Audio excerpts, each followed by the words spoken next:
ಕತೆ ಕೇಳಿದಾಗಿಂದ ಒಂದು ಒಂದು ಕಲರ್ ಪ್ಯಾಲೆಟ್ ಮಾಡೋಣ ಅಂತ ಅಂದ್ಕೊಂಡಿದ್ವಿ ಹೇಳಿದಾಗಿಂದ. ಸೊ ಅದ್ರ ಮೇಲೆ ವರ್ಕ್ ಮಾಡ್ತಾ ಮಾಡ್ತಾ 3 ಜನ ಈಗ ನೀವು ಹೇಳ್ದಂಗೆ ಹಾರ್ಟು ಬ್ರೇನು ಸೋಲು ಇದ್ದಾಗ ಅದನ್ನ ಹೆಂಗೆ ಪ್ರೆಸೆಂಟ್ ಮಾಡ್ಬೋದು ಕಲರಲ್ಲಿ ಅಂದಾಗ ಒಂದು ಪ್ಲ್ಯಾನ್ ಮಾಡಿಕೊಂಡು ಅದನ್ನು ಮಾಡಿದ್ದೀವಿ. ಇಡೀ ಸಿನಿಮಾ ನೋಡಿದಾಗ ಅದು ಕಥೆಯಾಗಿ ಬರುತ್ತೆ ಅದರಲ್ಲಿ ಅಂತ ಹೇಳ್ಬೋದು. ಅಂದರೆ ವಿಜುವಲಿ ಕೂಡ ಒಂದು ಆ ಕಲರ್ ಪ್ಯಾಲೆಟಲ್ಲೂ ಕತೆ ಹೇಳೋ ಪ್ರಯತ್ನ ಮಾಡಿದ್ದೀವಿ. ಸತ್ಯ ಹೆಗಡೆ ಸರ್ ಸಿನಿಮ್ಯಾಟೋಗ್ರಫಿ ಬಗ್ಗೆ ಮಾತೇ ಇಲ್ಲ. ಪ್ರತಿ ಬಾರಿ ಒಂದು ವಿಜುವಲ್ಸ್ ನೋಡೋಕ್ಕೆ ಖುಷಿ ಆಗುತ್ತೆ, ಕಣ್ಣುಗಳಿಗೆ ಹಬ್ಬ. ಸೊ ಐ ಆಮ್ ಶ್ಯೂರ್ ಈ ಸಿನಿಮಾದಲ್ಲೂ ಕೂಡ ನಿಮ್ಮ ಮ್ಯಾಜಿಕಲ್ ಟಚ್ ಇದ್ದೇ ಇರುತ್ತೆ ಅಂತ. Thank you so much sir. ಇನ್ನೇನಾದರೂ ಹೇಳೋದಕ್ಕೆ ಇಷ್ಟಪಡ್ತೀರಾ? ಎಲ್ರಿಗೂ ನಮಸ್ಕಾರ, ಯುಗಾದಿ ಹಬ್ಬದ ಶುಭಾಶಯಗಳು ಎಲ್ರಿಗೂ.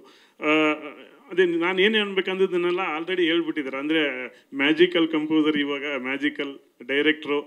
ಸೊ MD ಆಗಿ ಪ್ರಮೋಷನ್ ಸಿಕ್ಕಿದೆ ಅಂತ ಹೇಳ್ಬೋದು. ಅದು ಬರೀ ವಿಜುವಲ್ಸಲ್ಲೇ ಗೊತ್ತಾಗ್ತದೆ. ಅಂದರೆ ಈಗ ಬಂದಿರೋ ಇದರಲ್ಲಿ 45ಗೆ ಇದರಲ್ಲಿ ಒಂದು ಚೂರಾದರೂ ಜಲಕ್ಕಲ್ಲಿ ಏನಾದ್ರು ನಿಮ್ಮ ಕ್ಲೂ ಸಿಕ್ಕಿದೆ ಅಂತ ಕೇಳಕ್ಕೆ ನಂಗೆ ಇಷ್ಟ.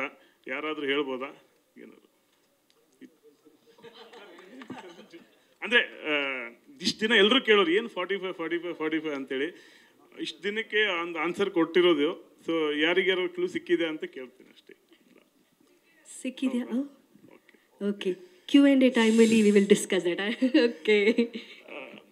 ಅದಲ್ಲದೆ ಇದಕ್ಕೆ ಮೇನು ಡೈರೆಕ್ಟರ್ ವಿಜುವಲ್ಸ್ ವಿಷನ್ನು ಮತ್ತು ಪ್ರೊಡ್ಯೂಸರ್ ಆಫ್ ದ ಫ್ಯಾಷನ್ ತುಂಬಾ ಅದ್ರ ಮೇಲೆ ಇರೋದ್ರಿಂದ ಈ ರಿಸಲ್ಟ್ ಕೊಡೋಕ್ಕಾಯ್ತು ಅಂತ.